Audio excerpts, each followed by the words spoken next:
Hello! Hi! Hey! Welcome once again to our Percentile Vice, and I am John. I will be the Keeper of Arcane Lore tonight. This is Emily. She is at Sister in Darkness. You can see it on the screen there if you would like to go follow her on Twitter. Yeah. We also have joining us Steve, as usual, at rickstevenspi.com. I am working on my own website. On Twitter. Follow him for lots of great punnage, D&D related sometimes. The occasional smoked meats. The occasional smoked meats, the occasional unsmoked meats on his private. I'm going to say that's on his Instagram. Private collection. And tonight we are doing a little one-shot. It is going to be a pamphlet adventure. We tried one of these with Bridget Jeffries. It was a blast. It was a blast. So good.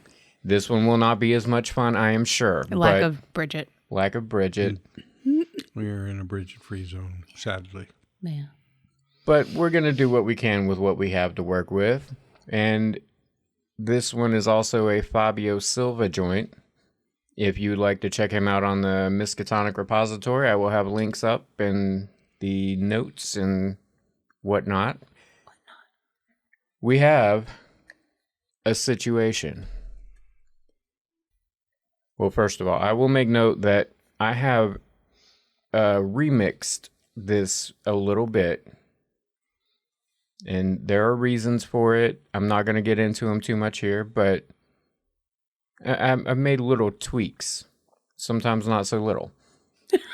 But we won't know the difference. Since we didn't see the original. Who knows? Who knows? But if you do look up the pamphlet adventure, you're like, this isn't what they played. It is. It's just remixed.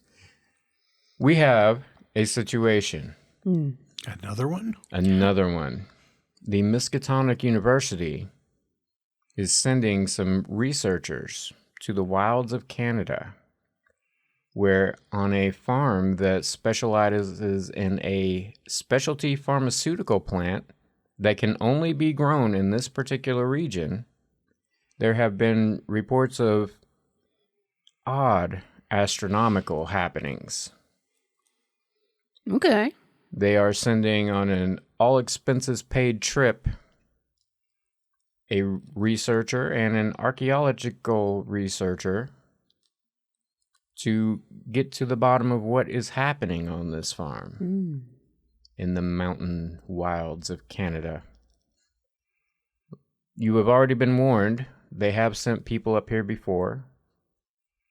About a year ago, when the astronomical things first started happening, there were reports at the time that no electronic devices were able to get to internet, not even satellite internet. There's some sort of weird radiation in the area. Not able to connect.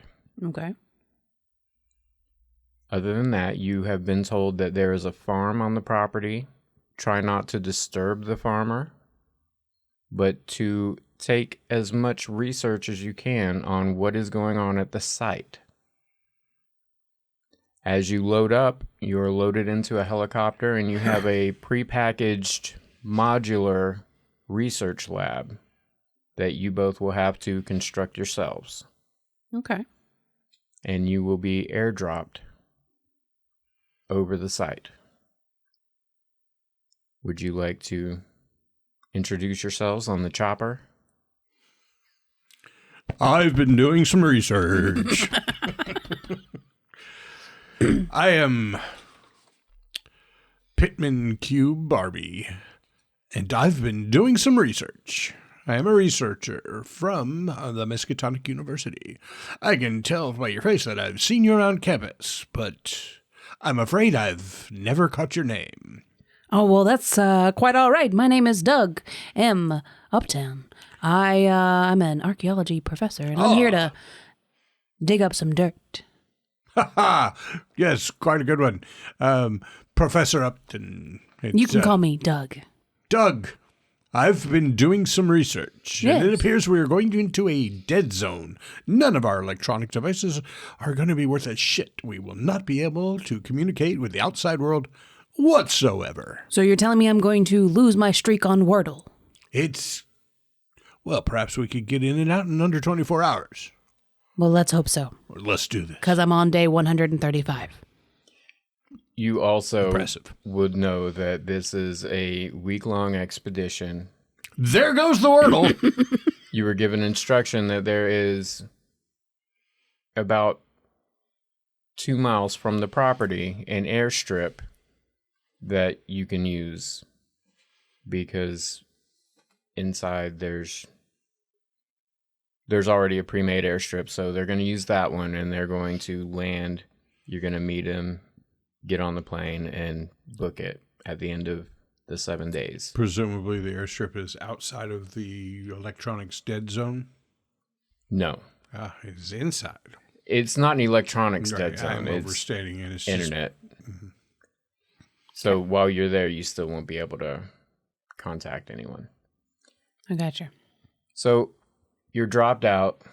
Roll for parachute landing. Just kidding. It's a freaking airstrip. Land this bitch and help me pull the crate out. Damn. Fucking roll. The modular base they have packaged with you is too big for y'all to move into the area. So they figured dropping it would be a better option. Oh. So they're dropping us off 2 miles away, but dropping the box there at the farm? No, they're dropping everything. All of us at the farm. They're dropping the box and then they're dropping y'all. And then to get out, we'd make the 2 mile hike to the airstrip. Yes. I am tracking now. I have completed my research. We now know everything. Everything except the thing we've been sent here to know. So you drop out of the plane, and the first thing you see out of the helicopter, the first thing you see as you're headed towards the ground is there is a large, butted up against a mountainside, there is a large area that looks like a dot, and as it gets bigger, it's How high did they drop us from? a giant gray circle. Very high. And as you're approaching the ground, you can see that it looks like there has been a massive but very geometrically savvy fire in the area. Inside the circle, there is very little growing. There's very little standing more than a foot or two high. And outside of the circle, there is a ring that looks a little different from the outside, but it's not gray. It doesn't quite match up with what's going on inside. Is this ring concentric to the gray burned out? Does that mean just around it? Mm-hmm. Yes. So it's not like here's a big circle and here's a little one. It's like here's a big circle and then there's a ring around that circle. Yep, kind of like a bullseye. Gotcha. My research indicates that while Mother Nature gets close sometimes, it has never been able to perfectly replicate geometric figures. And that looks like a perfect damn circle. Seems a little fishy to me. We ought to check it out. See what we can dig up. All right, so you drop, you make it down okay. Your equipment makes it down okay. I need both of you roll either electrical repair or mechanical repair for me. I'm going to roll a mechanical repair.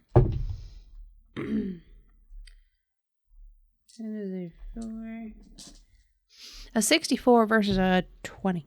Okay. Electrical or what? Or mechanical. I'm going to roll mechanical because I have neither of them. That's a massive failure for me. A massive? No, it's just a 73. Okay. Well, you get some nicks and bruises, and some things didn't fit together quite as you wanted them to, but at the end of the day, everything's pretty much put together. Your equipment is standing, you have a roof, you have enough supplies for the week. Everything seems to be pretty good. Is there anything you want to do before you wind it down tonight?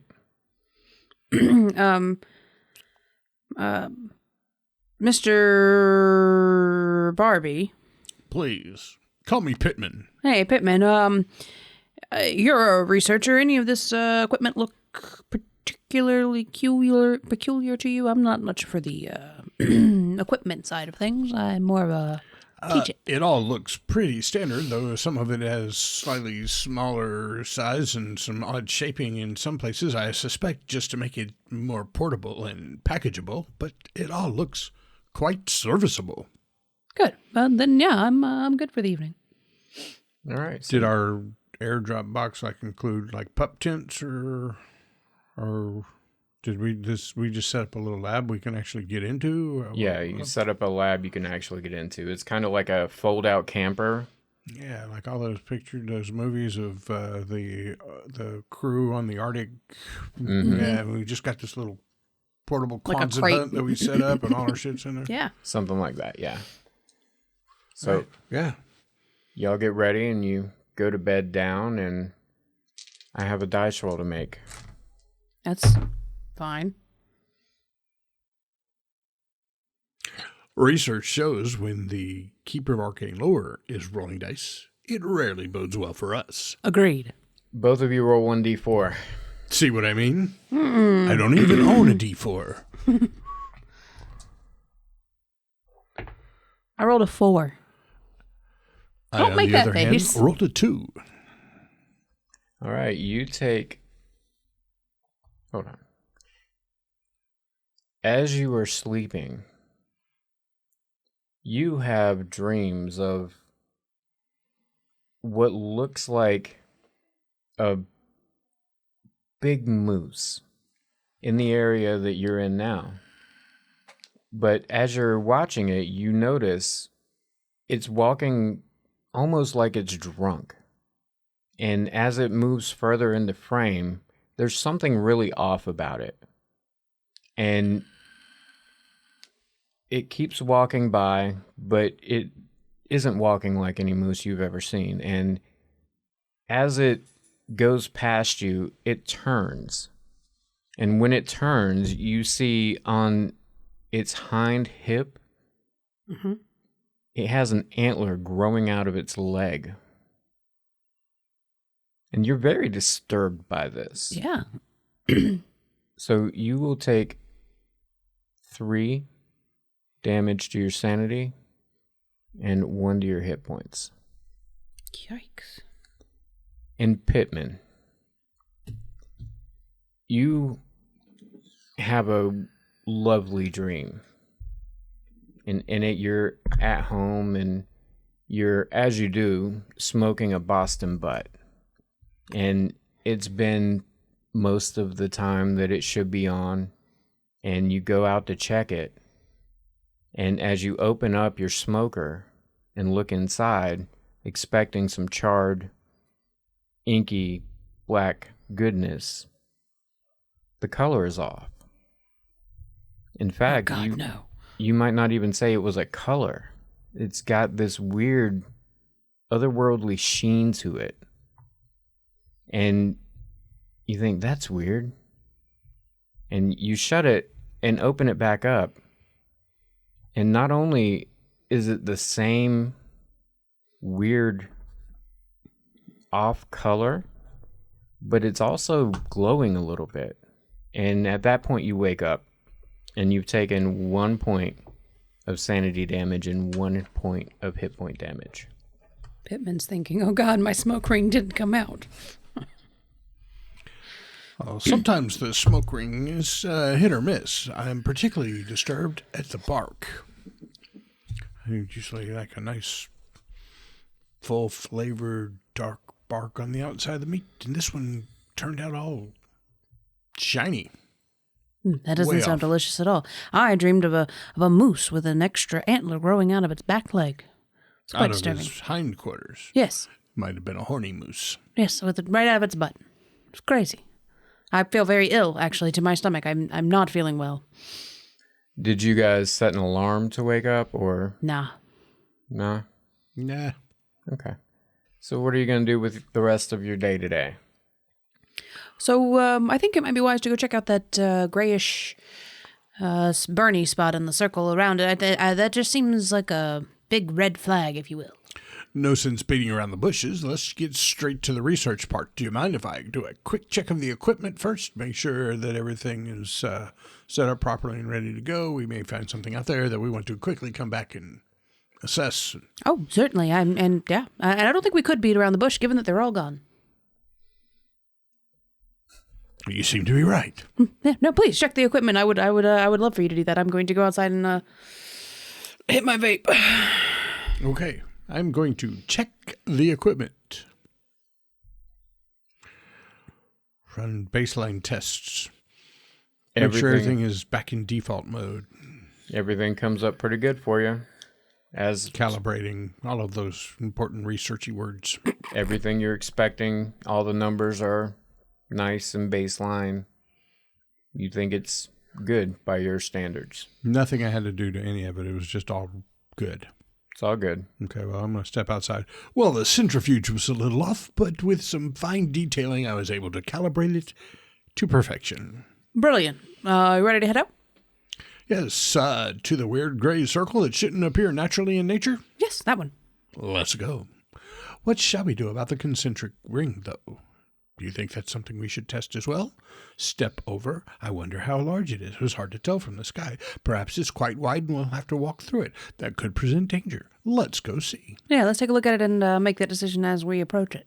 Cross the bridge when we get to it, as they say. So what are you looking at now? We want to go see the concentric circle that's around it. I want to look and see what it is on the ground. Okay. Roll spot hiddens, both of you.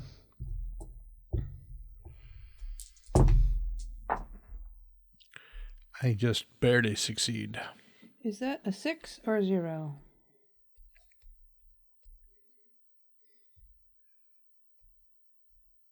I am pretty sure that's a 0 because that is a 6. Okay, so I rolled a 5 against a 55, so an extreme success. So both of you succeeded. That is correct. Okay. But I succeeded more. So you can see, both of you at this point, from where you're at, you can easily see what you think would have been the concentric circle. And it is trees, but they don't look as you would expect trees to look. They're sort of bulging in the middle. A few of them have weird leans to them. Some of them maybe even have a wave in there. And Doug, you would probably notice that even as far away as you are, which isn't super far, it's maybe like a football field distance between your setup and the ring, you can see a tiny bit of swaying. Make me an intelligence roll.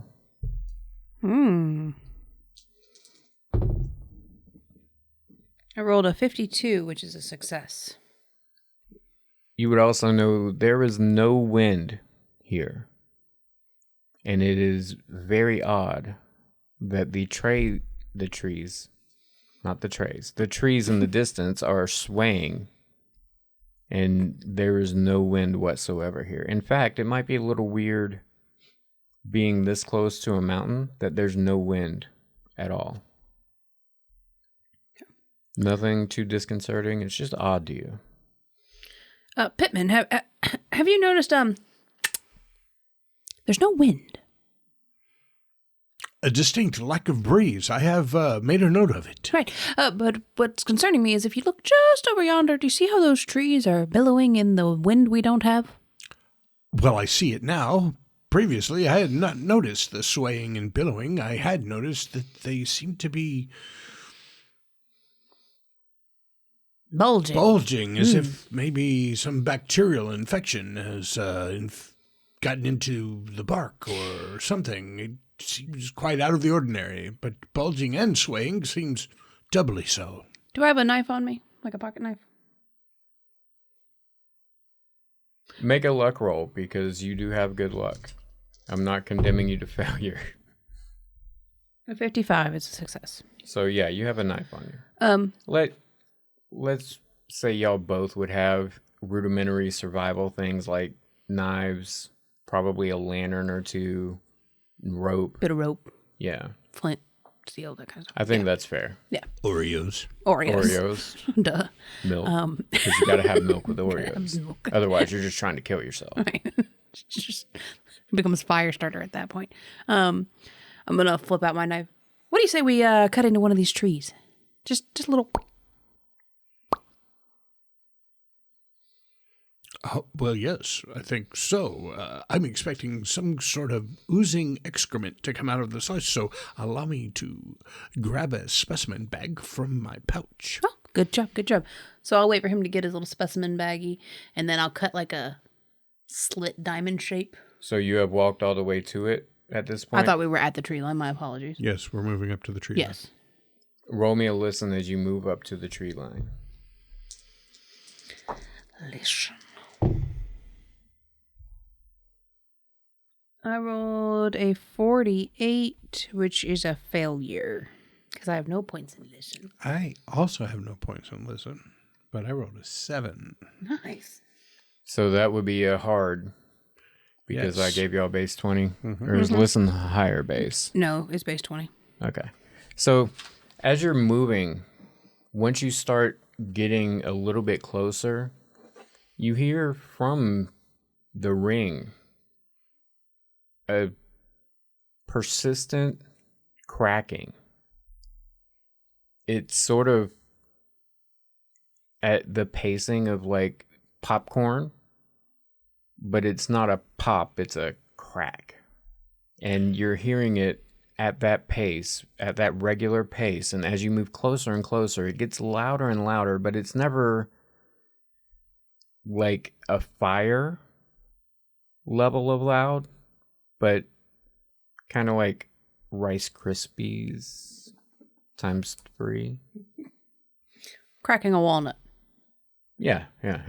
That's a good The one. mixed metaphors have got me mixed up. So it's crackling at the pace of popcorn popping, but sounds more like Rice Krispies crispying in a bowl of milk. Times 3. And Equivocal. somebody's cracking walnuts. Yeah, you got it. My research indicates that we should try to isolate some of these variables so that we only have one changing at a time, therefore we can figure out the effect. But I believe you may not need that knife after all. Doug, sounds like these bulging trees may be cracking from the internal pressure. Shall we go see? Yes, let's see. So we're gonna walk up to one of the trees. They are not bursting. You would be able to peel back some bark and possibly find some sap if you wanted to try that. Yes. Okay, you peel back a little bark and you do find a little trail of sap the way you normally would on a tree. But roll a spot hidden. Both. Or you could possibly use survival if your survival is higher. I have survival mountains and I also have some natural world. Any one of those 3. I rolled another 7. So on my survival, that is an extreme success. I rolled a 19, which is a hard success. Okay. Of course, we would have like dummy characters that we're never going to use again, and they were like rolling hella These good. guys are freaking They would have so much like to move up, OP. right? So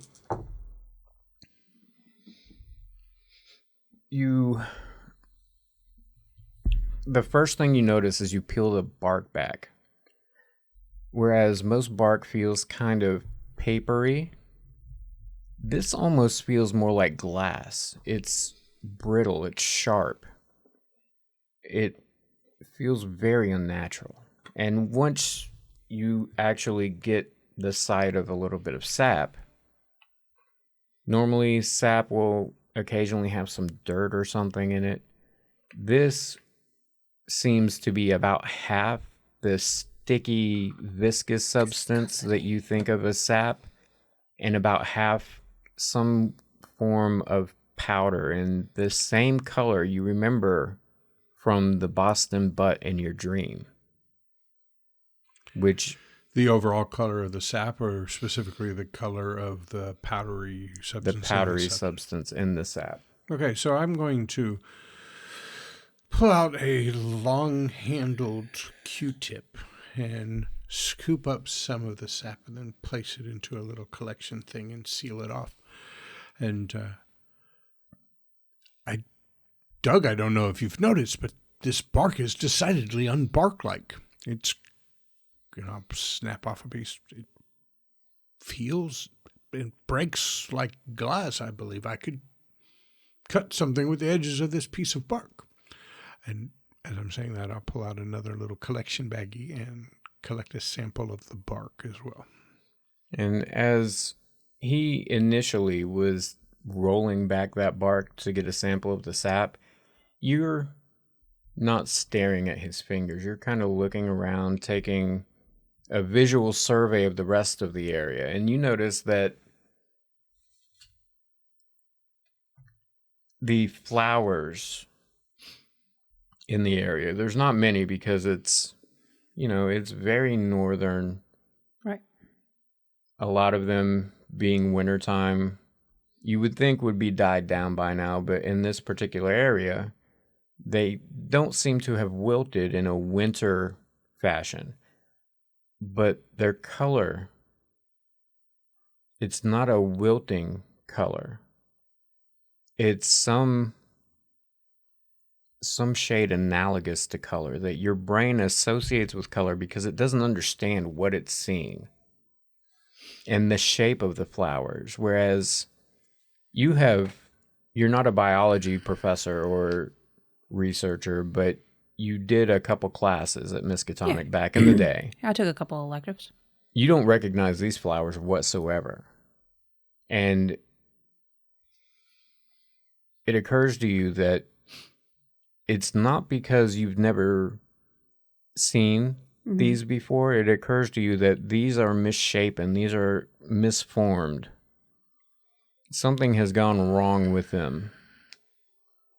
And I need you both to make me sanity rolls on what you've discovered here. Sanity. Nothing about this plant life seems like it should. I failed. The 54 against a 42. I got a 56 against a 59. Slid in under the door. Little bit. Roll me a d4. 4.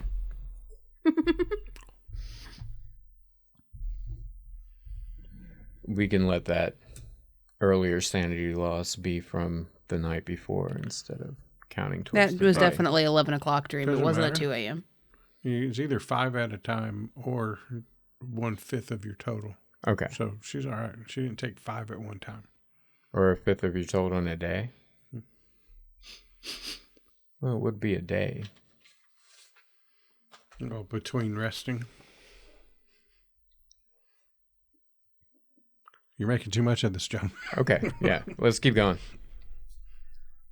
So what would y'all like to do now?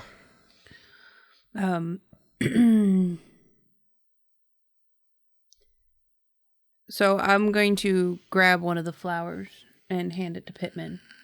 Pittman, these flowers are very, very wrong. I've taken a few botany classes, and I'm going to tell you right now, there's something either genetically or organically or biologically wrong with these flowers. They're all wrong. The color's not a color, but it is a color. They're shaped wrong. Something is definitely gone amiss with these. So if you'll please put this in a baggie, I'd appreciate it. Happy to collect a specimen. I would hesitate to use the words wrong, merely because we have not experienced this particular flower in nature. It does not mean it is not exactly what it is supposed to be. I'm not used to the northern environs of Canada, but I'm likely to believe we will see things we've never seen before, all totally natural. Or so my research would indicate. I'll put it in a little baggie. Thank you. So you ready to move on to the charred inner circle? Quite possibly. But first, I wonder, am I still hearing the little crackling noises? Yeah. Does it feel like here like? Does it seem like it's coming from the trees? Like from the swelling of these barky trees. You made like an extreme roll, didn't you? Yeah. Yeah. So it's that glassy bark cracking as it... Can I put my ear up to a tree?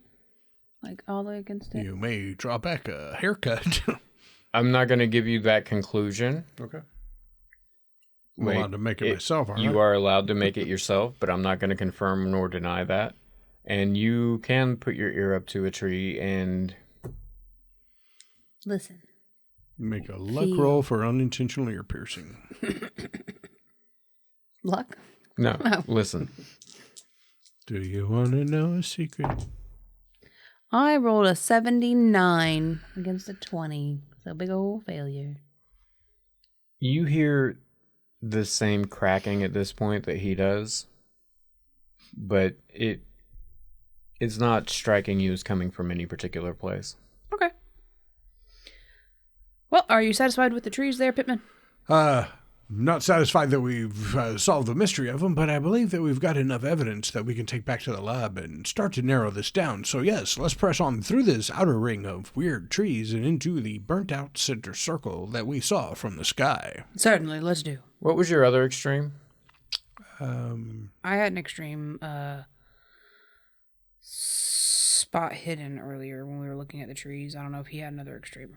No, mine was on the listen. You rolled 2 and then sevens. a sanity. And no, sanity was just under. Was it the spot hidden? May have been. I want to say it was the survival. It was. Sorry. Yes, it was. It was my survival mountain. That's where I did the extreme success. So your senses are keen right now in this moment. And as you're pulling back from the trees and y'all are getting ready to set out, you notice a few sets of tracks. And while you are not necessarily from this region, you recognize that, okay, these are rabbit tracks. And you know how generally rabbit tracks would look because you've seen them before. And they don't vary that much region to region. There are some outliers to that, but they look really weird to you. It's almost like it was sick or being like picked up and prodded in different places. Like somebody was making fake tracks. You don't know what's going on here, but they don't look normal. Douglas, before we set off, I've just noticed some tracks here in the ground. They look like rabbit tracks. Do you see them? Oh, I do. Those are very strange rabbit tracks. I've never seen a rabbit make that kind of track. You know, I've spent quite a bit of time in the mountains. Just as a hobby, surviving in mountain environments is something I quite enjoy. What you'll notice if you look at those, you see the longer part that represents the large back feet. Yes. Yeah, well, notice how it's all evenly depressed and evenly spaced. Yes. A rabbit leaving tracks actually uses his back feet to bound forward, which makes the front part of the back track dig in a little deeper. Are you tracking with me? I am.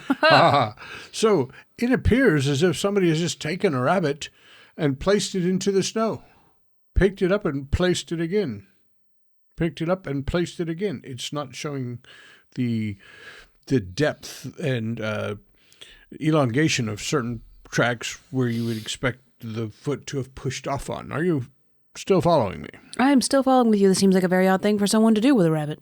Either it's rabbits that can just spontaneously spring into the air and then propel themselves forward without actually pushing forward.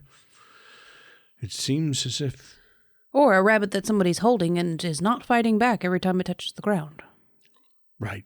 In my mind, I'm picturing somebody holding a rabbit by the scruff of the neck and just using it to stamp prints into the ground. But even so, if it was a live rabbit, every time it touched the ground, it would be scurrying, trying to get away, wouldn't it?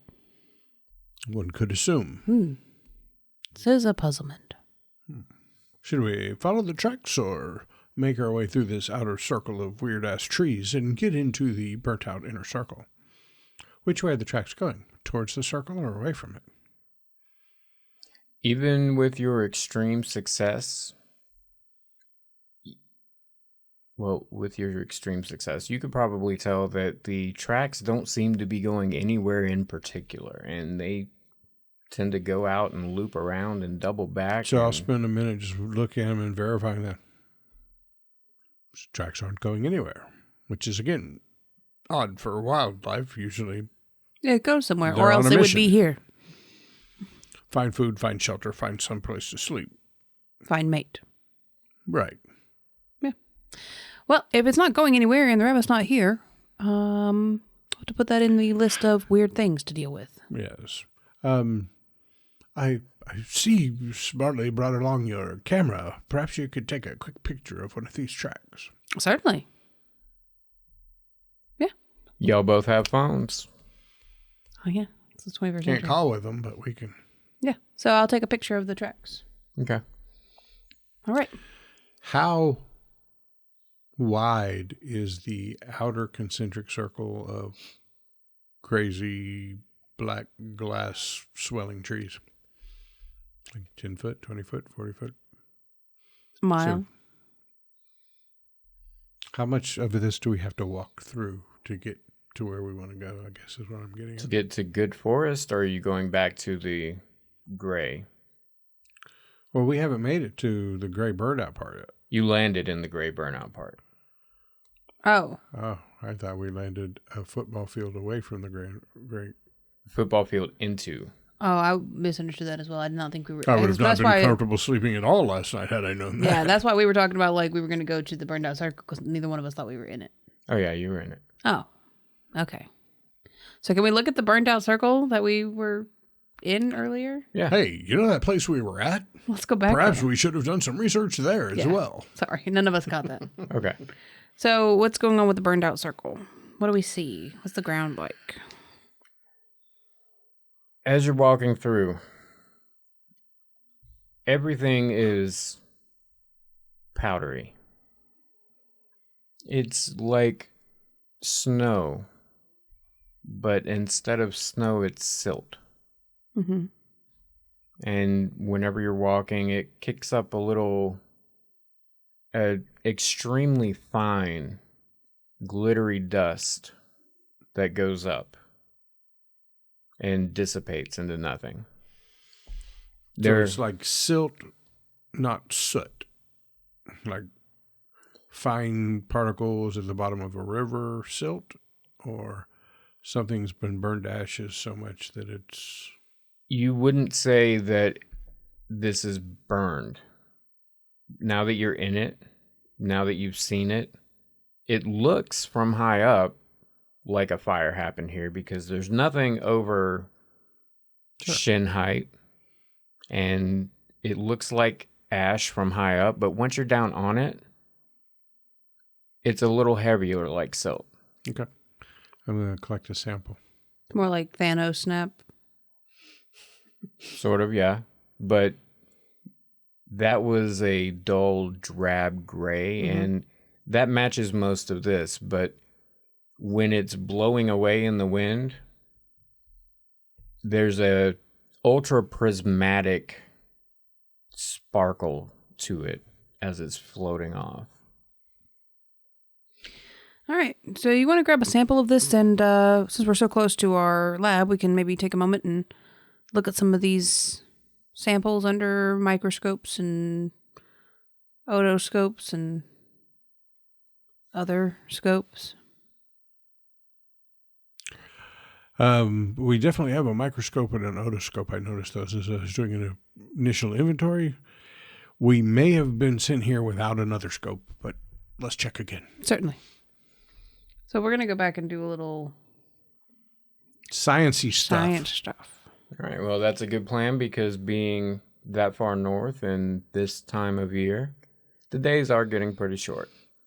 So you get back, unpack, get everything ready, and you're ready to do some tests. What would you like to do? I would like to test the tree sap, which had some... Here's a question. Does the powdery stuff that it was kind of glittery and looked like what my poor burnt smoked meat looked like, that was within the sap, is it reminiscent of the look of the silty stuff within the circle? That was a really long way of saying, is the powder in the sap the same stuff as the powder on the ground in the circle? Sorry for dropping your pencil. What do you have in the science persuasions?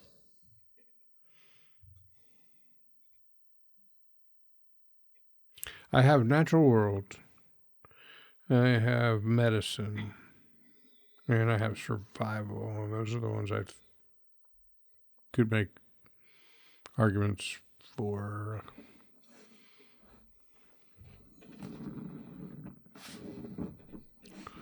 Damn it, Jim, I'm a researcher. I'm not a scientist. I believe they had science as characters. So. Well, we chose at There random. was. Okay.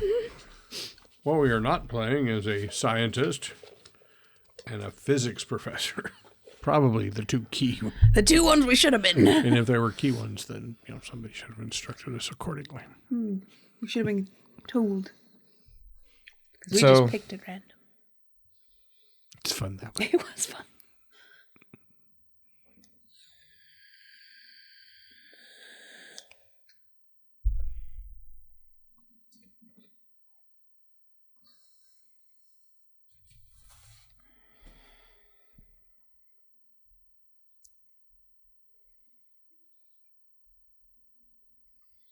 So we will. What does the scientist and physics professor have for physics and biology, respectively? The physics professor has 75 in science with the subspecialty of physics. The scientist has science biology, and both of them have 75s in those respective things. So one has science physics, one has science biology. They both have 75s. Y'all both add one of those. You want physics or biology? Physics. All right. So would you like to assist him with examining this stuff? Yes. So we're going to use her 75 in biology with a bonus dice because she's pointing things out to you. Okay. Well, You're like my research assistant. You can roll it. check it out. Okay. Makes more sense. I'm just a researcher. A 57. You said with a bonus die? Yeah. A 57. The second one was a 90. So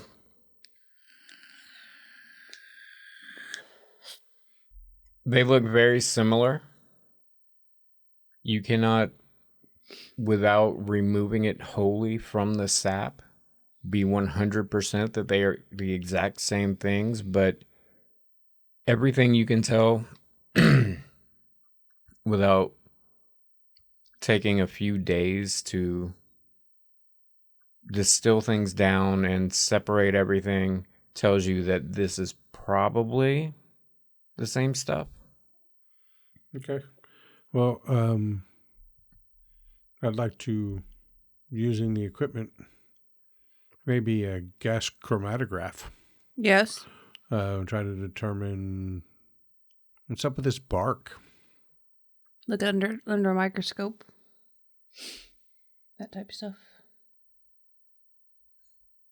Which one would you like to do first? The microscope. Yeah. The microscope? Mm-hmm. So, you being physics professor, you could probably roll this one on your physics with a bonus dice because I think physics people know how to use a microscope. 26, which is Hard. a hard success. How many away from extreme? You want to spin that luck, buddy? It's 9 away from extreme. Oh. Well, you get it. You're not able to get a really thin sample to run under a slide, but you get a thicker piece and you throw it on a slide and slide it under. And as you're looking, you have a general idea of what a cell wall of a plant would look like, what a cell would look like. And you see that generally, but there are gaps in the cell walls. Sort of like part of the wall is not there. And you change the magnification on it and back it up a little bit, expecting to see the general organization of the cells. Normally they're in a kind of straight line pattern, sort of look like building blocks. But instead of straight lines, there's something really weird about this. It's not growing in straight lines. There are spirals and strange, menacing curves in it. And if you didn't know better, you might think that something was changing this from the inside and simultaneously feeding off of it. It almost looks like when you were doing dissections and back 30 years ago when you were in college, whenever you would dissect a rat or something and look at the food under a microscope, it almost looks like this tree is being digested. Doug, you've got to take a look at this. Look, the cell walls, they're all broken. Well, broken's a bad term. It looks like they're missing a section. Not like the cell has ruptured, but look even closer. Or back up and look a slightly different way. They're not arranged like normal cells. They're all over the freaking place. And by God, you're right. like it looks like it's being... There's no other word for it. It appears that something is methodically breaking these cells down, like a digestive process. From the inside. I wonder what kind of infection could do such a thing. Could be parasitical, but then I would have expected to see traces of the parasite while looking through the microscope. Perhaps the gas chromatograph could tell us if there's other components, elements within here. You should definitely try that. Would you like me to try it? Yes, you do it. Certainly. So I'm going to use the gastrometograph, whatever the fuck he just said. Chromatograph. Chromatograph. I don't know what that is. Different elements absorb the gas and the light that is passed through at different rates. Oh. Did you Google that? No. You just know it? It's brilliant if you do. I just know it. Aw, that's so cool. Don't ask me how. That part's not so cool. Okay. So I'm going to try to use that piece of tree bark on that thing. Biology roll? Yep. I rolled a 100. Or wait, no, is that a 10? A 10 and a 0. You got a 10 and That's that's a a 10. 10. It's 0, A 10. 0, 0 is 100. My apologies. I always fuck that up. So I got an extreme success, not an extreme failure. Wow. What an emotional roller coaster you just that was took us all on. over the place. I'm sorry. It looks like 100. So you run your test, and being a biologist, you've probably done this on plant matter before. So you'd immediately recognize that in the past, when you've done this sort of test on a tree, you're coming back with the exact same results as you would have on a control group. So all the elements of a tree are there. They're just not presenting themselves as such to the eye or to the microscope. They're there. They're just structured wrong. Element-wise, you have tree matter. Yeah, according to this test, all the elements for a tree are there. It's just... No foreign elements? No, none. Everything Well, seems... that seems to rule out my parasite theory. Yes, it does. So something else must be affecting some kind of, maybe a wavelength or a genetic... My God, man, that's brilliant. How will we test for it? I don't know. A mass spectrometer. Is that a thing? Holy shit, I saw one of these right over here. Isn't that it's just like the wave spectrums that are? Does that sound like a good test? Roll it. If you're wrong, somebody will tell us in comments later. You roll this one. Physics spectrometers, radiation. That is a success. And apparently Pittman Q. Barbie is a physics researcher, and you're a biological archaeologist. So, Too short.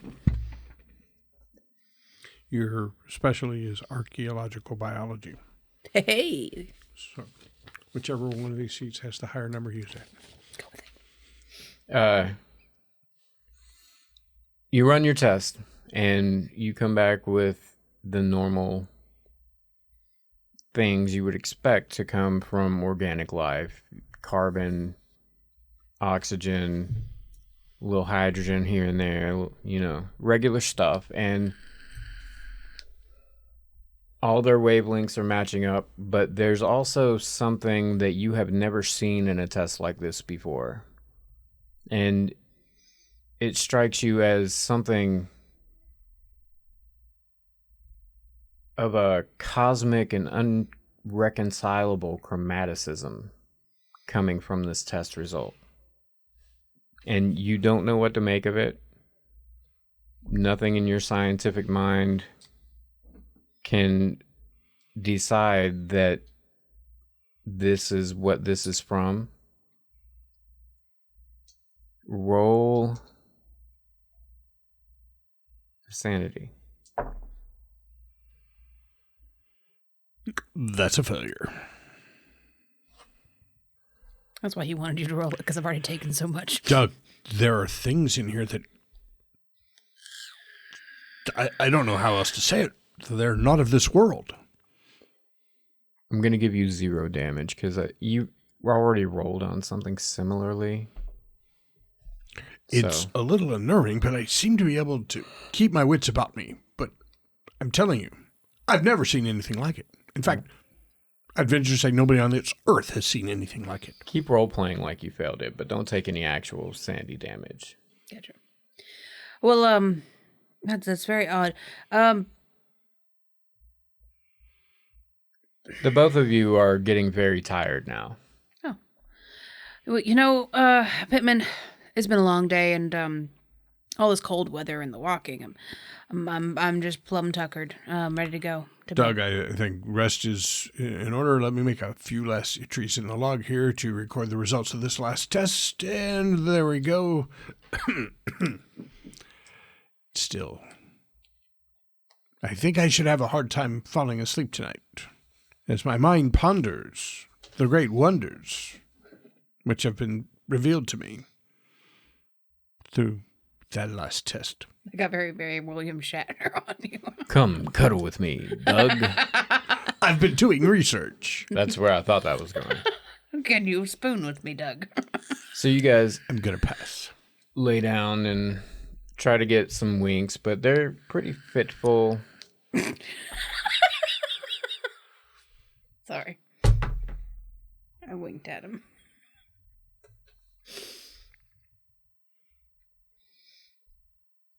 I have every urge to just go, smash a tree. It's made of glass, and me as a person, I just want to go hit the fucking tree. Both of y'all roll 1d4. Oh, hopefully I don't run a 4 again. This chart's kind of let me down. I rolled a 4. I rolled a 4. So, you both are dreaming about the things you've seen. I was about to call you Steve. Pittman. Steve.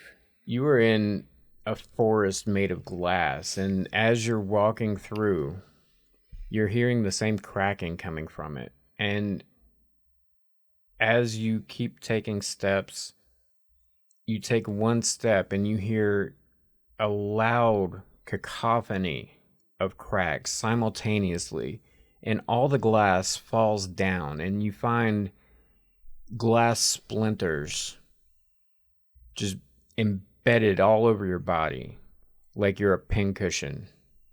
And you wake up and you're sweating, and you thought you were going to be dead. It was so vivid and real. And you take 3 sanity damage and 1 hit point. And you kind of worked out that you had to move stream first, but you are... Bunnies have always been one of your favorite animals, and you're imagining a bunny that's in such distress and is running from something that's made only of light. And it can't get away because nothing is faster than light. And as the light catches the bunny screams. And it sounds almost human. Have you ever heard an actual bunny scream? I have. So you know what it sounds like. It sounds like a human scream. Mm-hmm. And as everything in the dream goes black, the scream keeps going.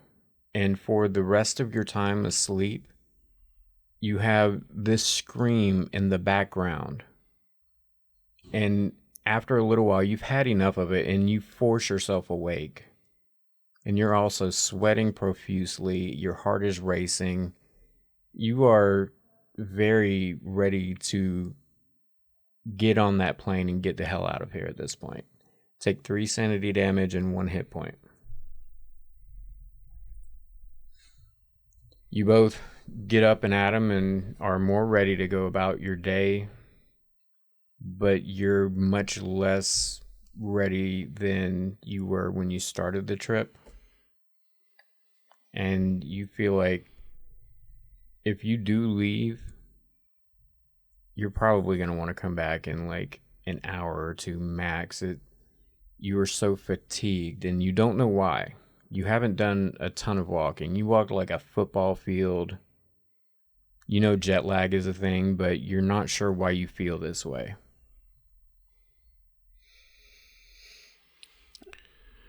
Well, Doug, I don't know about you, but I slept fitfully at best. But our duty and research calls, feeling a little lethargic, but, duty. Perhaps we go collect some more samples for, I don't know, an hour or so, and then rather than spending the whole day out there collecting samples, we'll collect samples, come back, test them, get some rest outside of the elements, and just take it in waves. Yes.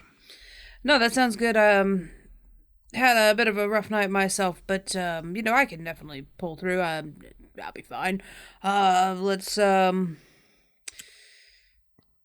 I had a thought. Oh, well, what was your thought? Well, we've got a pretty good baseline on the state of the matter within the circle and the concentric circle of bulging crystalline trees.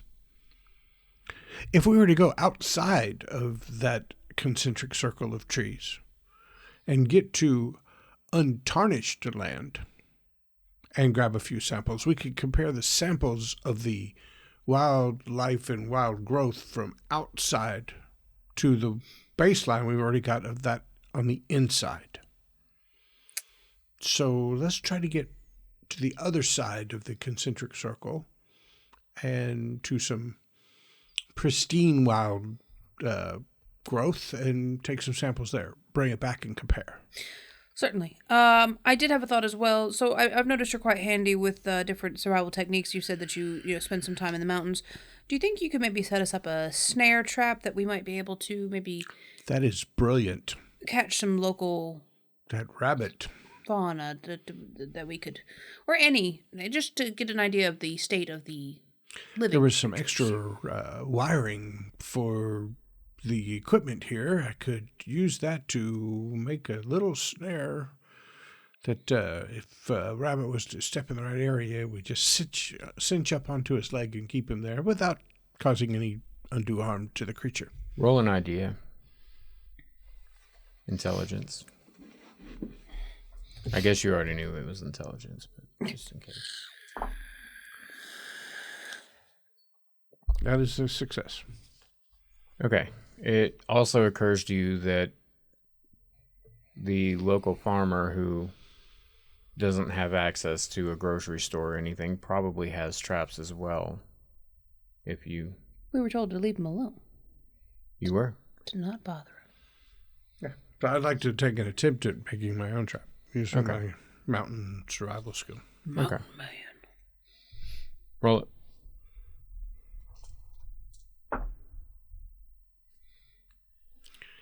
I rolled a 60. My skill is a 60. Nice. Okay, you have a trap. Right. I'm going to set it up near where I saw the tracks yesterday that were going into the concentric circle of trees and then back out into the area between the two circles and then back in somewhere in that area. Okay. Yeah. You are able to set it up and y'all go out and grab your samples, and as you're grabbing your samples, you get fairly fatigued and the urge sets in to go on back and start testing. But if you want to do something else while you're here. All the fauna outside of the circle seems, or like the flora and fauna seems fine. Roll a luck roll. An 8, which is a extreme success. Yeah, you are seeing pretty diverse plant life for the area, what you would expect for this area at least, and you see a couple insects, and off in the distance you see a... Testing my knowledge of Canadian native animals. A beaver. Yeah. Okay. As long as everything seems fine. When we head back, one thing I do want to do as we're heading back, when we hit the tree line of the deformed trees, I want to... Did you see that beaver? I did. It was amazing. Damn. I want to measure the distance between the trees, like, that are in the circle. I want to see if they're equidistant from each other or if they're kind of like haphazard like a natural tree would be. Which would you rather be?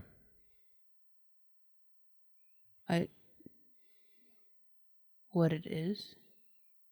Then it is what it is. Okay.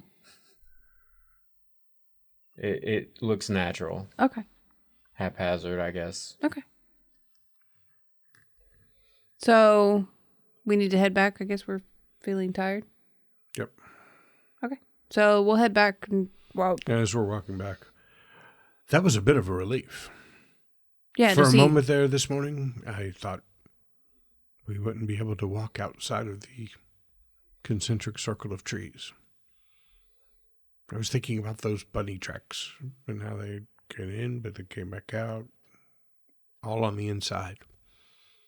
And maybe it was the dreams last night and the fatigue, but I was worried that we'd get to the edge and try to go out into just the normal world and find that we couldn't. That would be This place is playing havoc on my brain. Anyway, let's go do some tests. That will get our brains refocused and recalibrated to scientific study. Yes. Oh, great. So I went Kirk, and now you're going Sean Connery.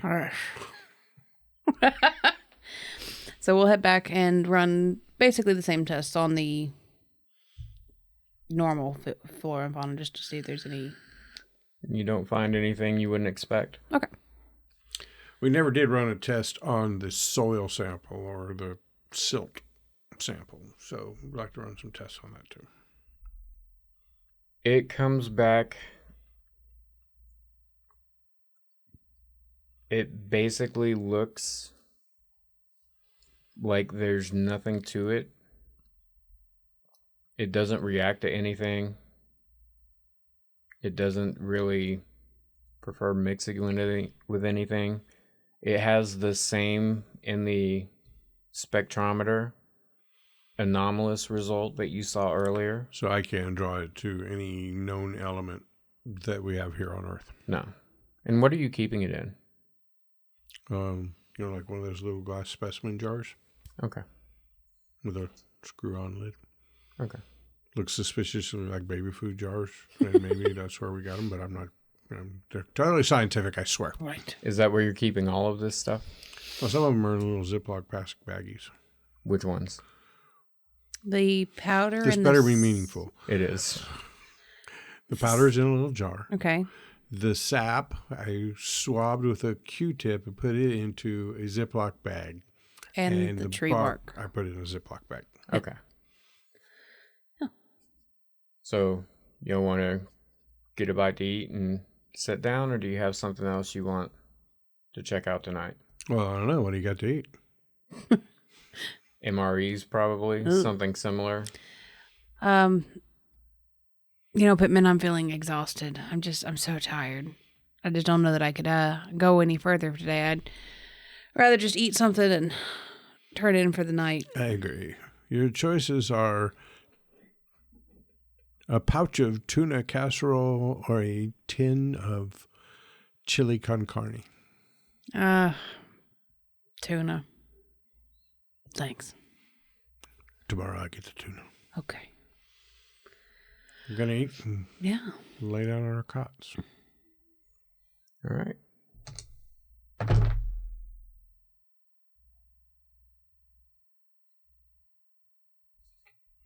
So, I know we only went for about an hour, now we need to rest. But my question is, the sleep we did before that,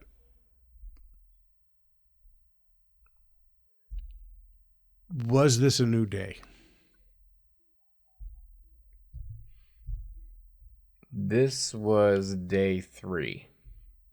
The first day you sat down, Well, we set up the place, then we set went up to the bed. place, and went to bed. Second day we went out, we gathered some samples, came back, tested, and went to bed. So when we woke up this morning, it was the third day. Yes. Okay. Who We're has- about halfway through it because we just did something for an hour and now we're resting. Yes. Gotcha. Do you want to wait? No. It occurred to me that we may have been so exhausted from doing things that we were going to bed and waking up and thinking it was a new day, but it wasn't. Right. No, not. Ever. It is a new day. You are sleeping long hours. If you would like to set a alarm, you could. But let me know. I'll Yes. set an alarm on my phone I'm figuring we woke up this morning and I did stuff, came back. At most it's 11 or 12 o'clock in the morning or noon. Yeah, it sounds pretty good. So you think about a 2-hour nap? Yeah, that sounds great. So I'll set an alarm for 2 p.m. Okay. You don't feel much rested. Man, I'm just gonna stay in bed. You want me to just turn this thing off? just turn it off. Just off. Okay. I can go back to sleep. Turn it off. I'm not setting a new alarm. Who has the lowest luck? I have 70 luck points. I have 56.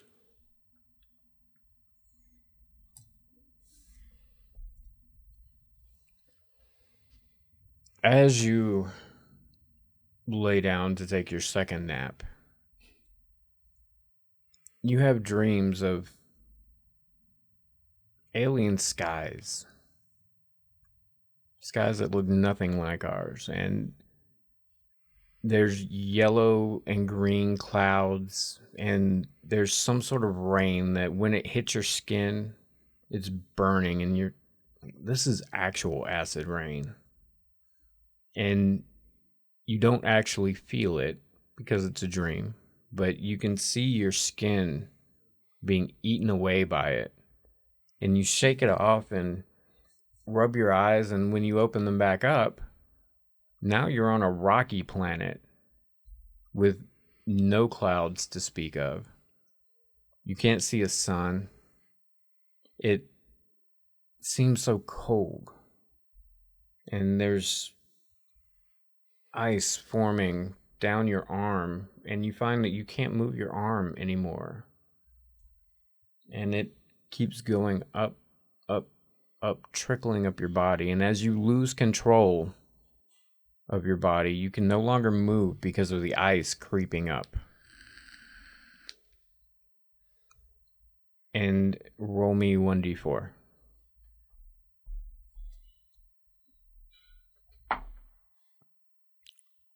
Four.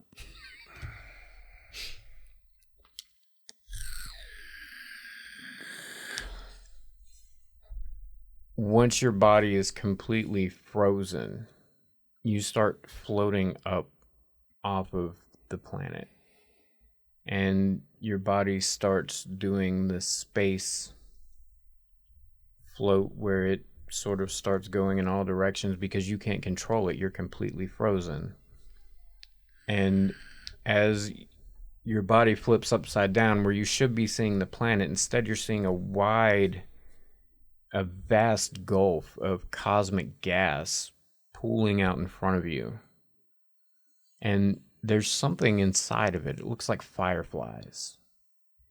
But not like fireflies you see normally. The color is off. The color is weird. It's the same color that you've been seeing repeatedly in the dream the other night, in the dust, in the plants.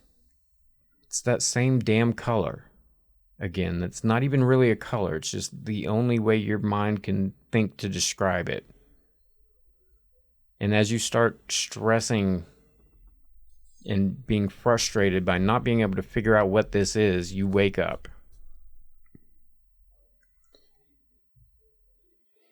And Doug, you slept like a baby. Nice. Thanks. So you're feeling a little more rested. I'm gonna wake up, make some coffee. Hey, You maybe don't feel 100%, but much better than you have after we're like the after past a days. rager, not like after the stomach flu. Yeah. Yeah. Pittman. I feel much better. Not great, but better. How are you feeling? Doug, I think...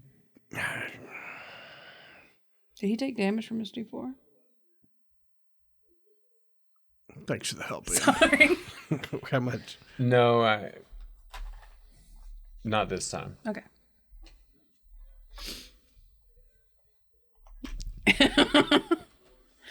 He was ready to kill. I don't feel rested at all, but the dreams, they're just... What kind of dream did you have? I didn't have any dreams. I was on different planets. Then I wasn't on a planet at all. I floated up off of it, caked and coated in ice, which seemed odd at the time, that you'd think the ice would weigh you down, but I floated up off of it. Then I was in space, and I was looking at this weird nebula of color, smoke clouds, I don't know, but then there were like these little blinks of light, like acting like fireflies, but it's the color of that damn glittery shit, the glass, and it just was not restful at all.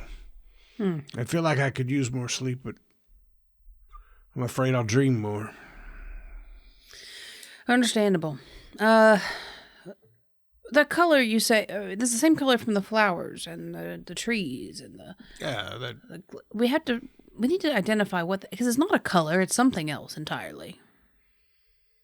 well, I wouldn't know how else to... I mean, it's not a color I can give a name to, but I look at it, it's some hue, some tone of something, right? There's not... But, you know, I wouldn't know what to call mauve till somebody told me that's mauve. And I was like, okay. Right, but even a color that I don't know what it's called, I understand it's a color. I'm calling it a color because I have no other word for what it would be. It's more like I don't know. Being that we're sciencey people, is there some kind of equipment? Do I have an idea of any equipment in our little shed here that would help me make some educated guesses about this color that's not a color? You have used all the equipment that you would think might indicate something. Okay. The animal test is one you haven't finished up yet. Yeah. You haven't grabbed an animal to test. And We could check our trap. We should. And you were told there was a farm nearby. The farm may still have animals. You don't know. So let's today I know they told us not to bother the farmer, but we've run dry, and honestly that seemed like more of a suggestion to me. I agree. Yeah. At this point, we're never going to get any answers until we get more comparables. Right. So I say we run by and check our snare, and if there's nothing there, we head to the farm and see if there's any anomalous or delirious effects upon his livestock. And try not to bother him, but if we see him, I'm going to talk to him. I agree. Hold on one second. I'm gonna look around for something that was part of the mobile lab kit that, I don't know, like a cool pair of forceps or something. Tongs? Okay. Anything like a tool or something that I might use as a gift or barter with the farmer. I got you. There just so happened to be some gold Miskatonic University weights for the scale that are made of actual gold. Grab these, Yeah. Said leave the farmer alone, but seems like we could get in his good graces. And maybe, if it all goes well, sleep on a real bed, have some real food, and maybe that'll allay some of the dreams. Okay. Well, let's head that way. You're going to go check the snare, right? Yes, we're going to go check the snare first. One of you make me a luck. Oh, I'll do it. I got all the luck in the world over here. I rolled a 29, which is like a hard success. Yeah. You do find a rabbit in the snare trap. Okay. On approach, does the rabbit look normal? Normal. As you get closer, you, being a biology archaeologist, would recognize that this is not a species of rabbit that you have ever seen before. Mm-hmm. Or, wait, maybe it is. Is this the Canadian moptail? It is. Wow. But it has weird bulges in weird places. It doesn't look like a rabbit shape anymore for some reason. It's got one leg that looks like it never skips leg day. And there's almost a bulging in its entire midsection that, whereas most rabbits don't look like this one is almost reverse pear-shaped. And it looks like a tiny head on wide, round shoulders leading down to Juicing. a small midsection and puff tail. And as you're approaching it, at first it's very lackadaisical. It doesn't seem to be going anywhere. And once you get closer, when you would expect it to start panicking and jumping and fighting the snare, it really doesn't. It's just Sabra. sort of aimlessly trying to jump, but ignorant of the fact that it is caught in the snare. Okay. So I'll go over and grab up the rabbit by the scruff of its neck. I'll reach over and help by loosening the snare where it cinched around its foot. All right. As you pick it up and you release the snare, suddenly its front leg falls off. Ugh. And there's a sprinkling of that glittery dust falling out of the hole in the side of the rabbit. And you're immediately taken aback and sort of unceremoniously drop the rabbit, not thinking anymore for his safety because you are very disconcerted right now. Yeah. And as you drop it, it immediately pushes up with its back legs, and one of them goes catapulting off.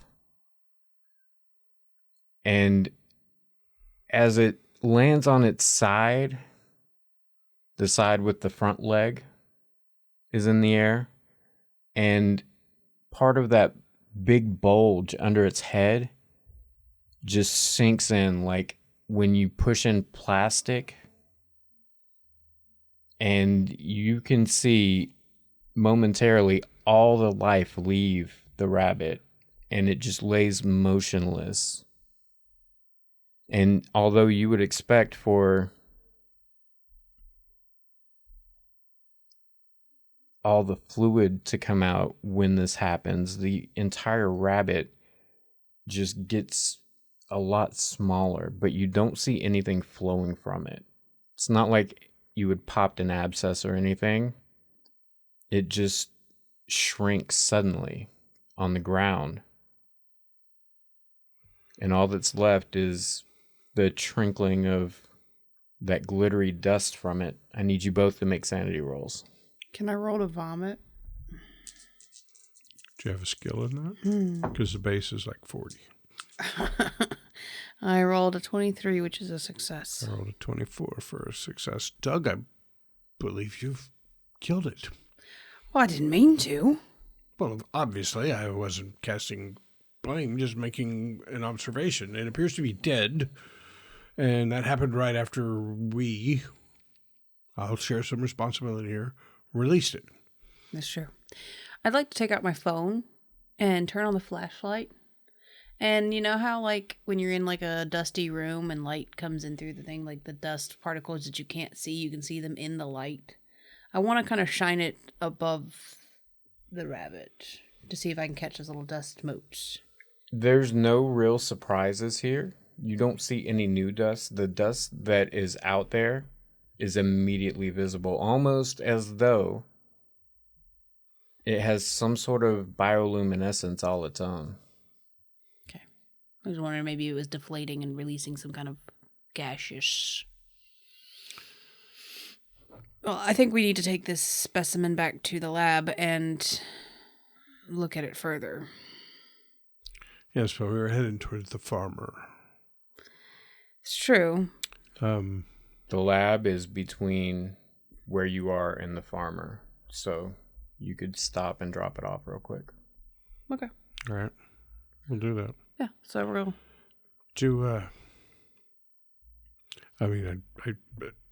Clever trick with the flashlight.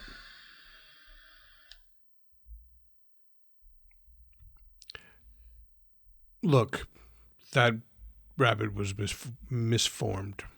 Yes. Now, that could either be a reaction to some injury or infection or what have you, or mutation.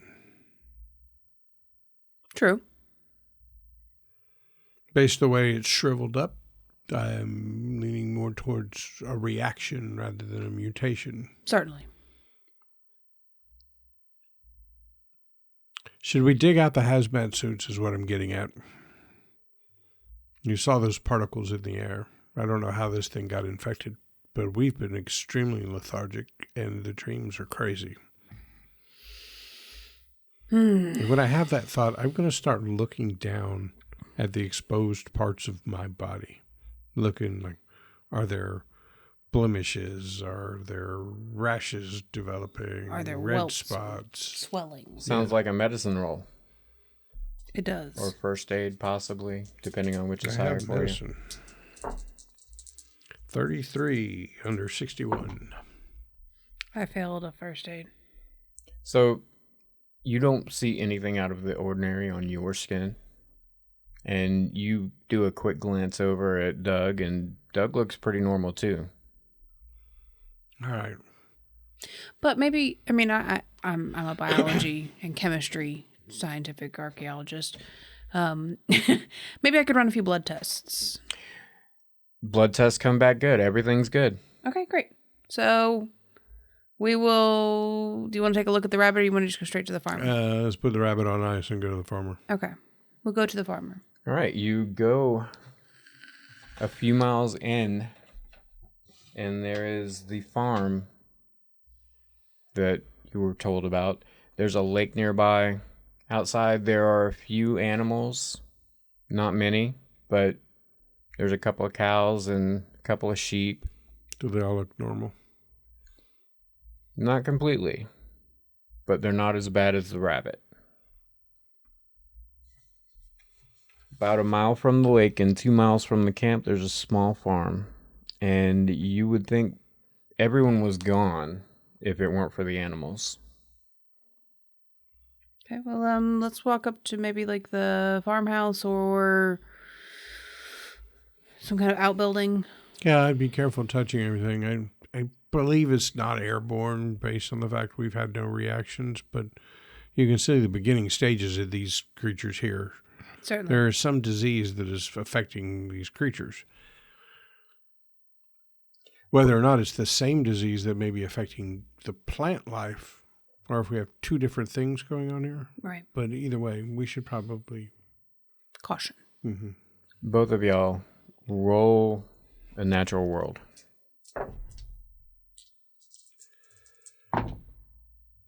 Uh, 96 against a 20. Hard success. On that fumble, you stumble and fall into a mud puddle. Gross. I hope it's mud. On your success, you see that the animals on the farm are afflicted the same way as the rabbit, it seems to you. They seem a little bit broken. They're very pale compared to what you would expect. They're moving very slowly, but they are moving. They keep moving, which strikes you as odd because cows especially will lounge around a lot, but these are moving, but very slowly, as if they're... The cows are moving. moving. Yes. And Where are the goats in the back?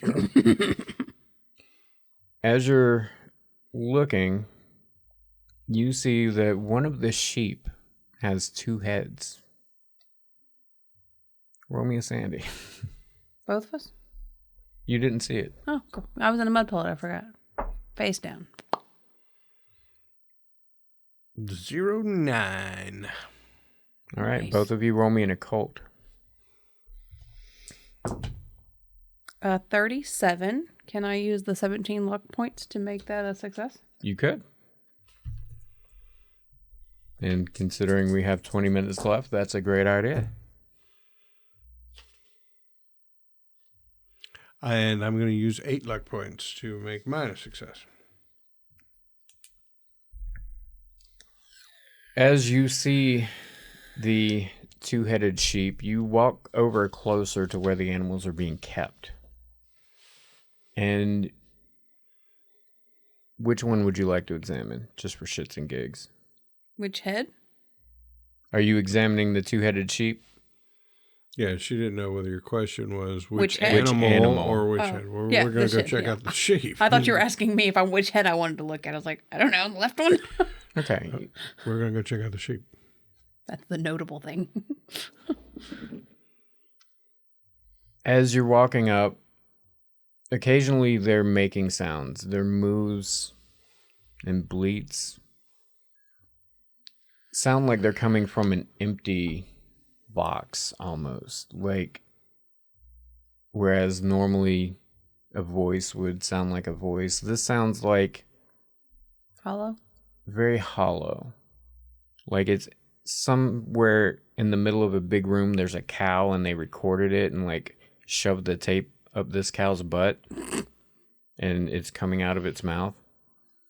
And it doesn't sound very good. As you're examining the sheep, you look at the two heads and it looks pretty similar to the rabbit. There's weird bulges. It looks a little bigger than a normal sheep should be, and it occurs to you to look under the wool. And as you're trying to sift through the wool, you notice the wool is not in the normal curly pattern. There's almost some other sort of geometry governing the way that the hair is interacting with each other. And there's weird fractal lines in the sheep.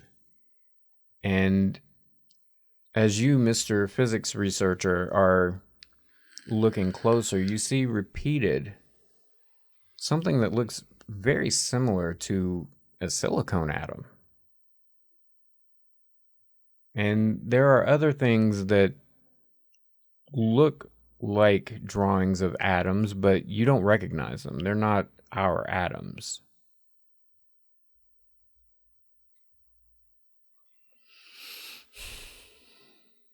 And as you pull back from the sheep, what little plant life there is in the area, you start seeing those same patterns and geometries and symbols on everything. Everything that's growing here seems to be graffitied by some unholy force. Are you seeing these patterns? Look here in the wool, the way these two twist together, and look over there on that blade of grass. Look, there's the same emblem, and look over there. This one that looks like it's a carbon atom, but there's something slightly out of place. You see that Yeah, one? I mean, I see it all. Well, look over here on this tree bark. Look, same. Look, and over there, and there, and on the inside of this damn sheep's ear. What could cause all this? I mean, is it even real? Is this all fake? Is it grown in a lab? Look, you see the one that looks like a silicone atom? I didn't think about it till you said fake. Is it all a farce? Is this all? Is the lamb, the sheep, breathing? Can I touch it and feel a heartbeat or a pulse or a warmth of life? It doesn't feel normal, but there's some semblance of what you're looking for there. It's almost like a poorly made copy of what should be here. It's like the Hall of Presidents at Disney World. Yeah, the wax Kind of museum. looks like the right thing, but it's all wrong. I think we need to find the farmer. He could be in grave danger. Yeah. We're going to head for, I guess, a farmhouse. All right, there is a house and a barn within sight. The barn has a few more animals. The house is quiet and has rustic and worn furniture, covered with a layer of dust. Through the windows, a diffuse light enters, illuminating a sad and foul scene.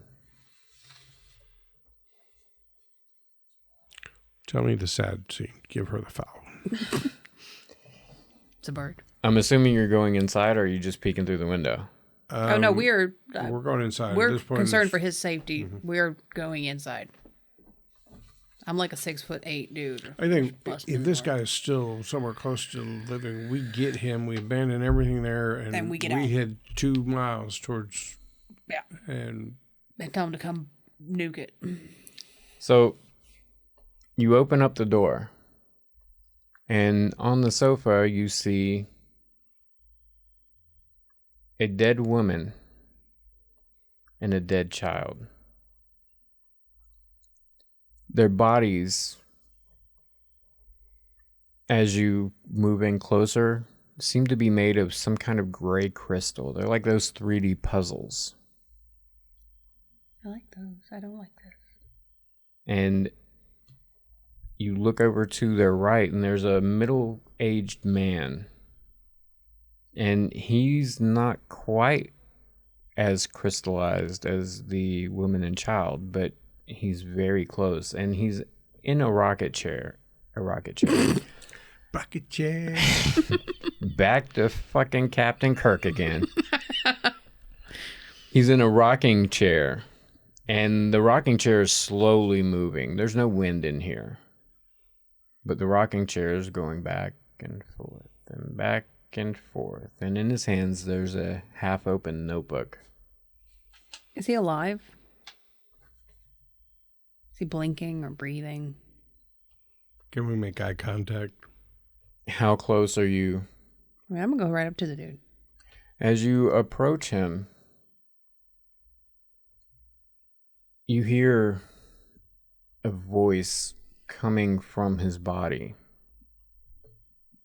Like somebody shoved a tape recorder up his ass and it's coming out of his mouth? Kind of. But you reckon this is probably his voice.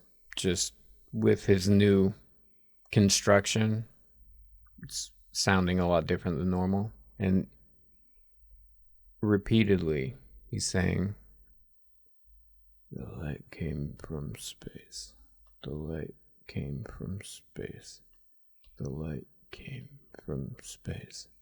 The light came from space." Sir, are you... How can I help? What can I do for you? How can I help you? I'm taking pictures. There's no indication that he sees or hears anything. I'm going to try to take his book from him and see what's inside of it. All right. As you grab the book... No. Oh, yeah. No. As you take the book... You can take the journal. I'm going to book it. The man's crystalline body implodes. God damn it, I knew it. Killed another thing. There's a poof of dust, sort of like those mushrooms back in the woods that you kick sometimes and they poof.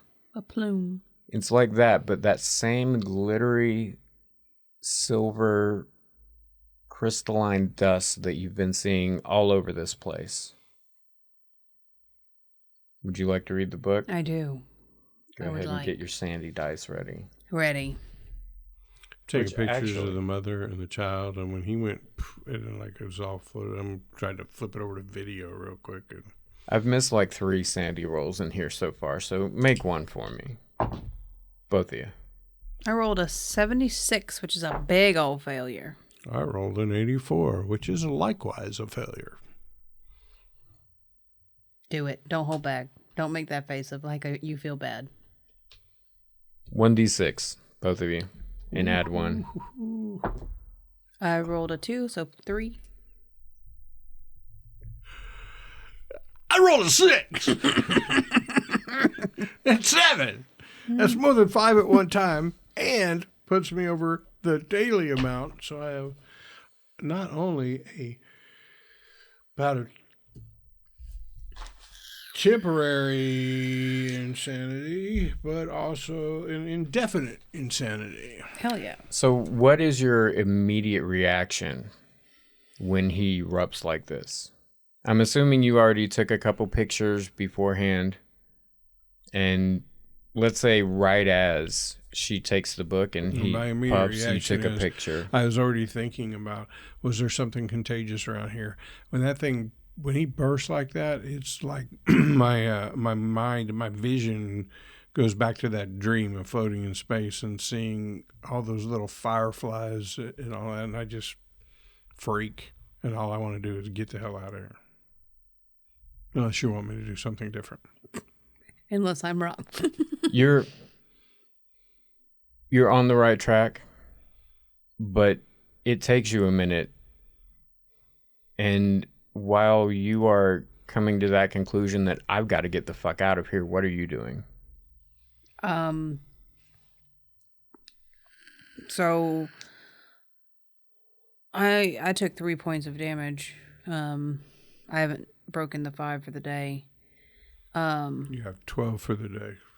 5 Right. at one time gets you temporary. 12 gets you indefinite. Broke that for either one. I'm gonna read the book, unless I notice something outwardly wrong with him. Otherwise, so far it's all internal. Are you running away? Can I? You can do whatever you like now. I just wanted to know what she was attempting to do while you were doing what you're doing. I think I have the same feeling that I had in my dream floating in space. I do not want to be here.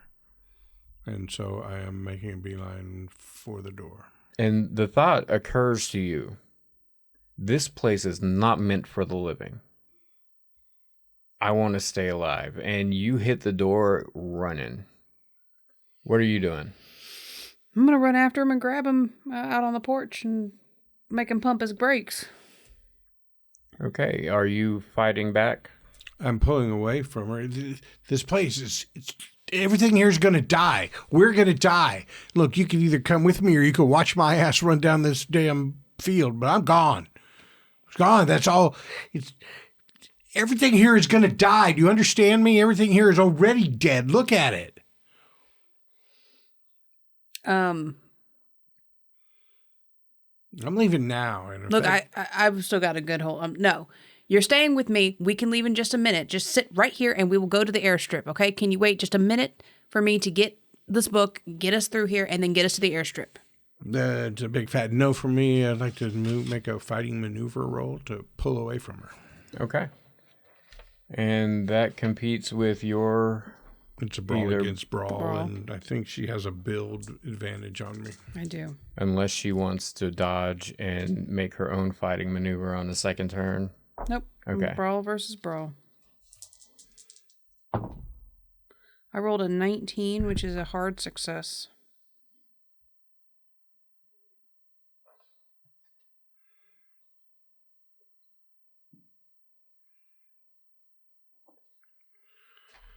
I had a 42, which is a failure. Okay. So you have him restrained for the most part. I'll give you a roll if she can't calm you down in a minute to see if you can break out. Cinematically, I'm struggling the whole time. Yeah. I'm just, based on the roll, I can't get out of her grasp. Which is going to make it really hard for you to read, by the way. Right. So I know you want to go, and I get it. We're going to leave. We are going to leave in just a moment. I just want to get this book, and we'll go. So where can I get you that's far enough away that you won't leave, but I can still do what I need to do? Can you wait at the airstrip for me? That's where I'm headed. Just let go of me. I'm running there now. You should run with me. Bring the damn book with you if you have to. But don't stop and read it here, or you'll be just like that motherfucker in there. Poof. Space dust. All right, I'm gonna let him go and start walking with him to the airstrip. I am not walking. Well, I'm gonna walk behind him to the airstrip while I'm going to try to read the book as I go. Okay. I've pulled my gun out. Okay. In case anything gets between me and the airstrip. So it's kind of long. I will read it. You find the journal of Henry Lloyd, who you surmise would have been the farmer. And in one of the later entries, which you skip to the later entries to sort of make it quicker to find out what you're trying to find out. The last entry says, "It was a clear night, one unlike ever before. I was outside with Sarah and little Dick, and we were getting ready to take a new family photo to send to our kin down south. The stars were abnormally bright on this pristine evening, and it almost seemed as though there were new constellations circling around the Milky Way. Before we could set the timer on the camera, there was a bright flash in the sky, and we were momentarily blinded before the ground shook terribly, and we were knocked prone by a shockwave. Something had fallen on the property, and everything was different after that. During the night, there's strange luminescence shining like glass from the ground, the crops, even the forest surrounding the property. Sometimes during the day, it's possible to see the abnormal color of the light on things in the area. Actually, I don't even think it's a color at all. It's just the closest thing to what it is that my mind can form into words. The crops afterwards were the best this farm has ever seen. The fruit was so robust and plentiful that I was able to get in advance on the harvest and buy a new bush plane, since the old one had long since been nearing the point of disuse for lack of quality due to age. The pharmaceutical plants were looking to yield like never before, and we anticipated catching up on the debt we incurred so long ago, buying the land and equipment to begin our agricultural endeavors here. Then, the harvest came, and our jubilation was shown to be in undue haste. The fruit, though large, were off color and with a taste not fit to be eaten, even for animal feed. The crop for the drug company was judged to be too poor of quality to be purchased and was burned later. All the plants had taken on a shade of some color I'd never seen before, and one of the buyers swore that the hue was not of this earth. Soon after harvest, the remaining plants became brittle, all of them dying unexpectedly, and some even crumbling into a gray dust akin to pictures of soil from the moon. The tracks of local wildlife I'd seen in the snow and mud were eerily different from what I've seen in seasons previous. The very way that they were moving had changed for some reason. There have been more anomalous constellations since, accompanied by jarring dreams. The new stars seem almost alive, pulsating like the heart of a living galaxy. Soon after the dreams began, Sarah began mumbling nonsense to herself and spent hours looking at nothing. Little Dick soon formed a pair with her, and they started spending hours each day wandering the fields without purpose or destination until they became too fatigued to continue. The feed animals mirrored this unhealthy predilection. The chickens were laying eggs larger than any I'd ever seen, and the cows and sheep were putting on unnatural amounts of weight. All of them soon started to wander around their pens, aimlessly pacing with gaits that did not fit their normal behaviors.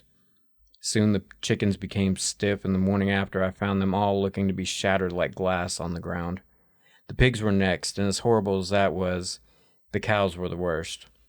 I watched old Gertie as her side visibly imploded, and a leg detached from the body and fell to the ground before the rest of her crumbled.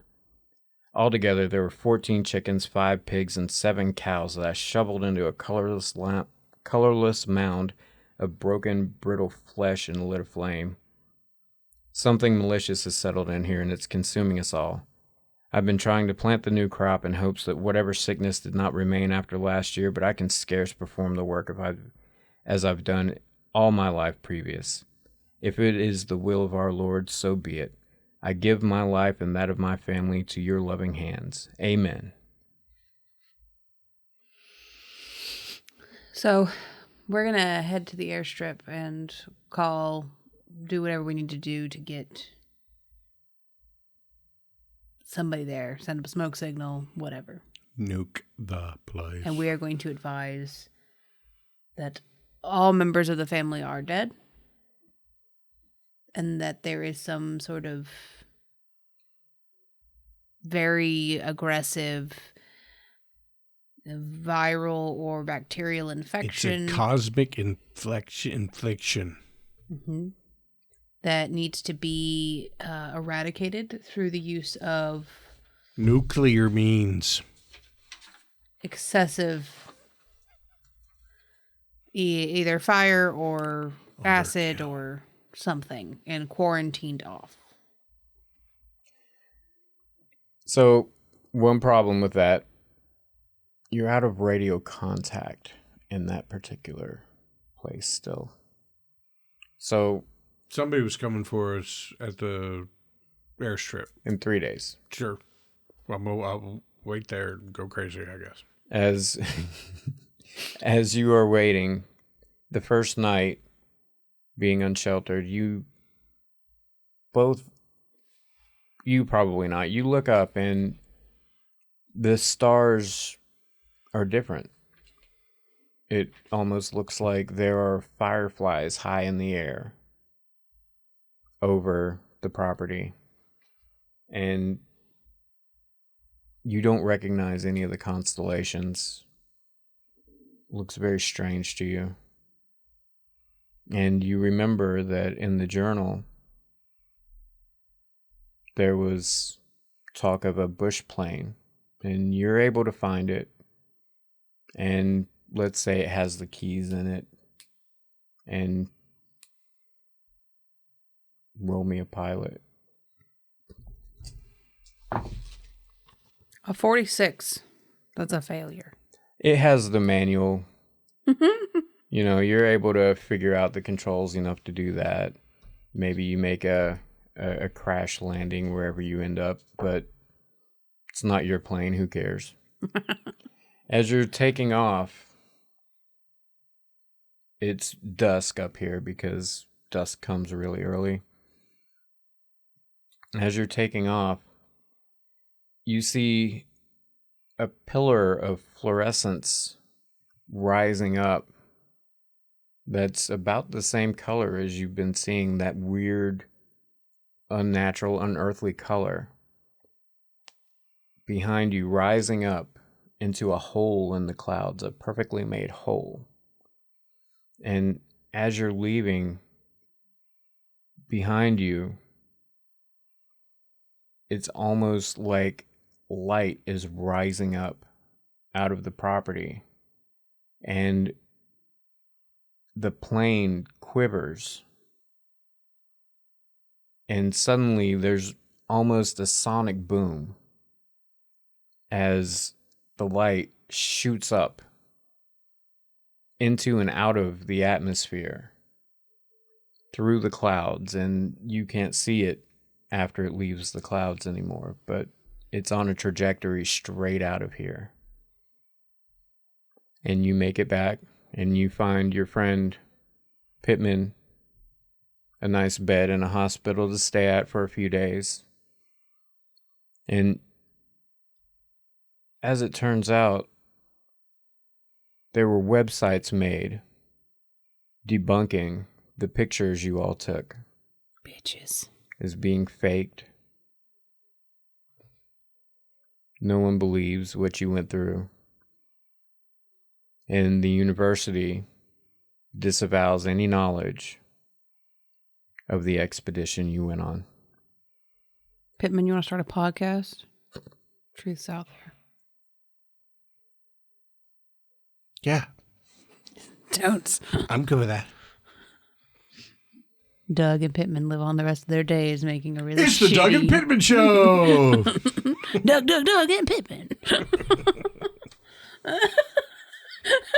It was aliens. I like how you had to fuck up your ear to do that. Okay. So that is it. I changed the settings so you could have a plane to actually leave. Because that struck me as weird that the point of the scenario was that there's no way to win. You just have to leave. Total survival horror, right? Yeah. Don't die. But they didn't give you a way to leave. Like, They're like, the only way to win is to leave. Except you can't. Hey, I feel the guy. You know, I mean, basically, he gets a brochure size, right? yeah, Yeah. there is that. Some of it, having done the encounter culture or something. This shit's hard. A lot of shit I'd like to tell them. Some of it they're going to have to get to themselves.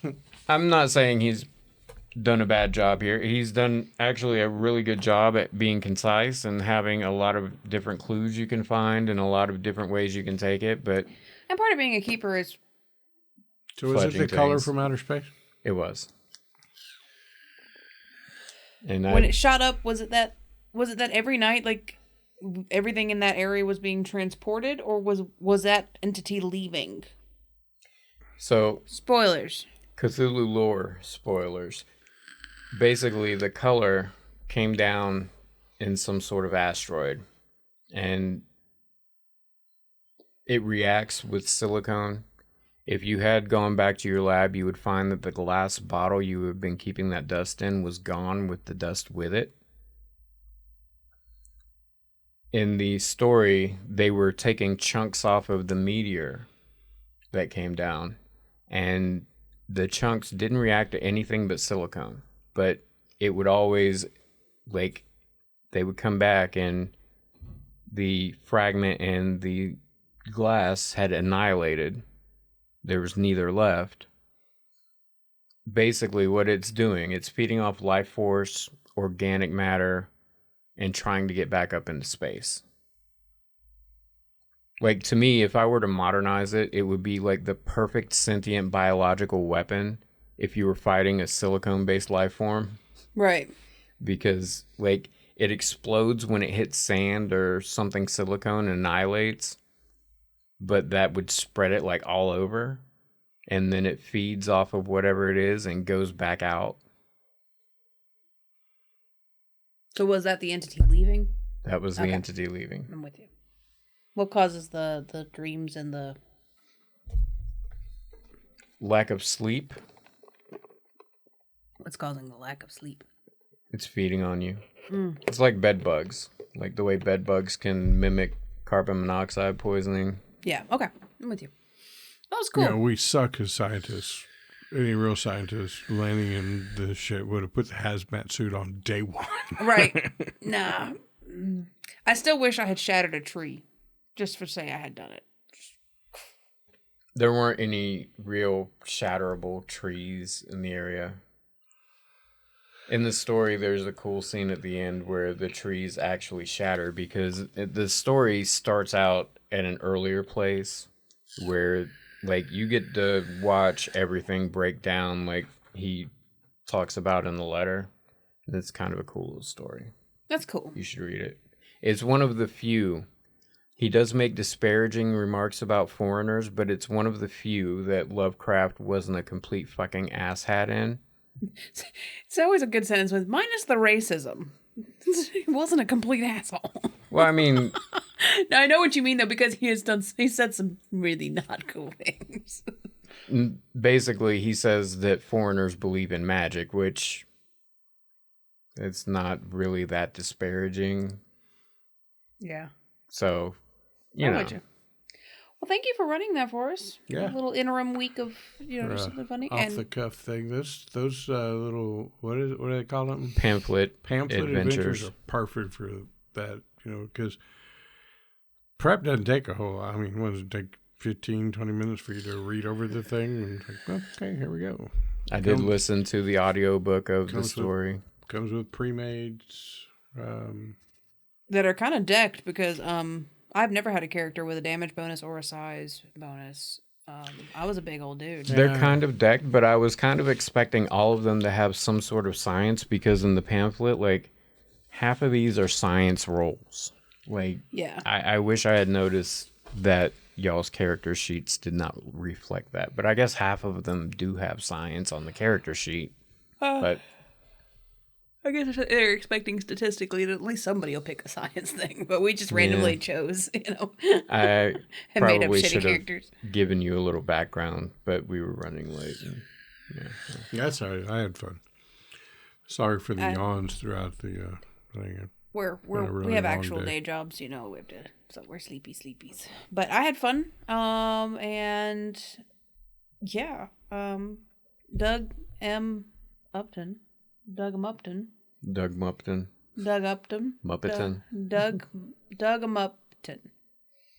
And Pittman. Q Barbie. Middle name's Quentin, but goes by Q. Yeah. Quentin Pittman was a sissy Q name. Barbie. We've been Percentile Vice. You've been watching, and we will see you next time. We may be back Saturday. We may be back next Tuesday. We definitely will be back next Tuesday working with stuff. Asa and Alex from Backwater Games. That's right. They're going to take us through a Backwater Adventure. I've got my character like 90% made on that.